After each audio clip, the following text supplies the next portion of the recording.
Now, lead singer Chris, who's probably busy being, a media mogul in New York at the time, is your brother and everything, and you guys go back years, so over 2 decades. And this is interesting because now you got a little financial backing. You have the freedom to be able to just go all out in these projects and everything, and not really hold back. And how that came about, give me a little backstory on that, because Chris isn't here right now. Because, he's flying in and out of New York and everything else and launching a new clothing line. But Chris was like the brokest dude that you knew for the longest time, huh? Absolutely, man. I mean, everything was always in hock. Yeah. I mean, we would show up back in the day to a show, and he would show up without his guitar. Yeah. And everything he had was held together with duct tape. So it was hock to get a $5 loan. Yeah, seriously. I think he roomed up with, Elvis DeMonte. And so, I mean, that's always how he's been. And in the last, turn of the century, I guess, in the last 5 years, he was able to turn it around by just getting motivated to make some money on the internet. Yeah. Jay, you want to go into a little more detail on that? Yeah, he's your brother, right? So, I mean, you've always been pretty solid and responsible and everything. So he was like this lead singer artist type that seems like it was just the starving musician and held on to that for a while. Yeah, you absolutely nailed it, man. That's him to a T. But he also has this other side to him that's very, business savvy type A. And, as a kid, I mean, and even now, the guy's written so many songs. I mean, he's got like a suitcase basically full of cassettes that date back to God knows when. I don't want to date myself here too much. Right. But then, he got really motivated. He started to read a lot online. He reads everything. And he just started to start his own businesses, basically. And he had some massive successes. And I really feel like he's still an artist at heart. I mean, even with his clothing line that he's launched, Diego Milano, he is, that's really what he wants to do. He has his other business, to obviously help finance these projects, but he wants to be known for being creative, and putting art out into the world. And that's I think many creative people have that lottery fantasy, right? If I won the lottery, this is what I would want to do. And then you start thinking of all the different ventures you would want to accomplish. And then he took the more realistic route, being like, look, I want to do all this stuff, but I can't do it broke with my guitar in the pawn shop. Exactly. Exactly. Totally. So to be able to figure out that, it shows, the drive right there, and a success that obviously carries over into any other endeavor and stuff, which is pretty impressive. The whole story behind it is very impressive, actually. Did you say you read like 40 books on the internet on how to make money? Yeah, he read basically everything. That was his college. Yeah. That's awesome. Yeah. I can't remember the first book. I think that really kind of turned him on. There was a book about making small microloans, and a guy was doing that in other countries.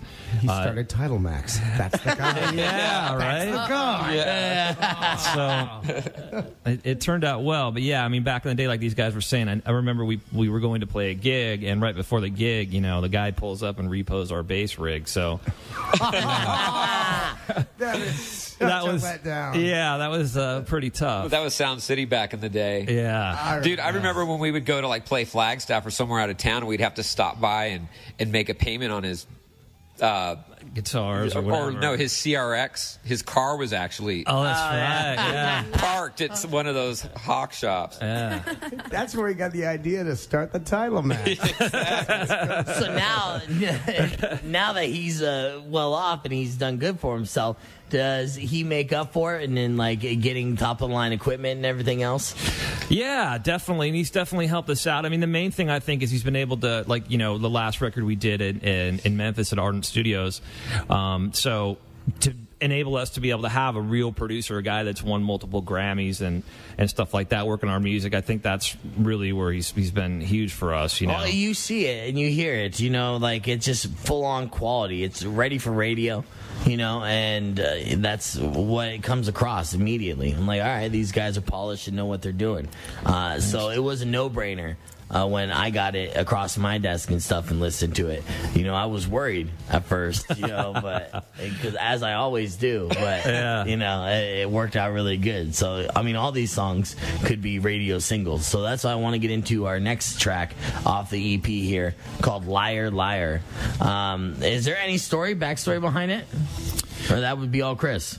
Yeah, kind of. I mean, you know, there is that theme of the record is called I Haven't Been Completely Honest, and a lot of it, to be honest, has to kind of do with our ex-drummer and just some drama, you know, girl drama, and, you know. Did Chris bang your ex-drummer's girl? That thing again. Yeah, it happens. Yeah, it does happen, but no, he's a happily married man, so that that's did good. not happen. Yeah. But there's a lot of themes with kind of have our old drummer kind of weave through the whole EP. Okay. I probably should just leave it at that. It's yeah. almost like a Fleetwood Mac type deal. Yeah. This is your Rumors EP.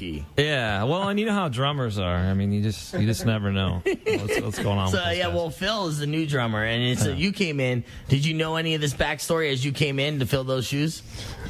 I've been learning about it. Right. As time goes by, yeah. Do you allow your girlfriend to be around the other guys? Never. No. Right. But they got pretty girlfriends. Yeah, I'm sure. All right, well, let's get into Liar Liar here and see if you guys can pick up on the subtle undertones of the song that might further give us some clues into what happened.